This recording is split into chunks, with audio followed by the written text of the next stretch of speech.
last century, countless numbers of innocent civilians from all around the world, from countries such as the US, Canada, Lebanon, China, Thai, South Korea, and Japan, and more, have been abducted and detained by the North Korean regime. The most recent case from the US was in 2016, a 21-year-old university student was captured by the North Korean government when he was visiting their country as a tourist. Although Otto Ambier was captured because he violated the terms of his visit, he fell into a coma caused by a mysterious neurological injury. Upon his return, he was immediately taken to an American medic for treatment, but he died 6 days later. His parents came out and expressed their grief and shared their rage towards North Korea. The horribleness of what North Korea did to him was so devastating to our family that we experienced a shock that I have never experienced in my life. As a family, we needed to come together and process this as best we could. Otto had severe brain damage. Otto was systematically tortured and intentionally injured by Kim and his regime. In case of Japan, from the late 1970s, there have been many officialized issues with North Korea about a series of crimes concerning abduction of Japanese citizens living peacefully in Europe and in Japan. Japan has reported a number of 17 citizens they believe have been taken. The speculations of how many citizens they have actually taken can go up to hundreds in numbers.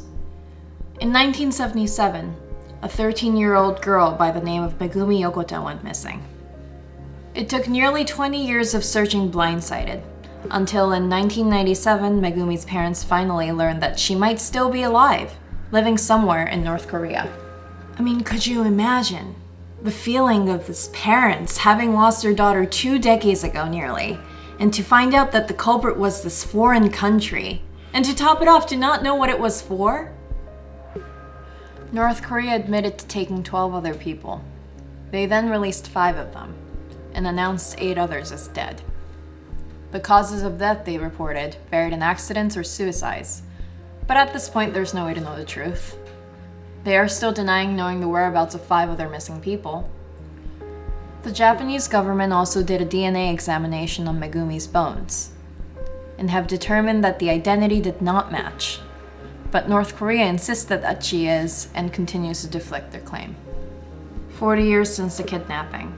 Most of the victims have not been returned still. The United States will never forget the abduction of Japanese citizens by the North Koreans. We know it kidnapped a sweet 13-year-old Japanese girl to enslave her as a language tutor for North Korea's spies. It certainly feels like the issues with North Korea can only be discussed in the realm of diplomacy and international relations.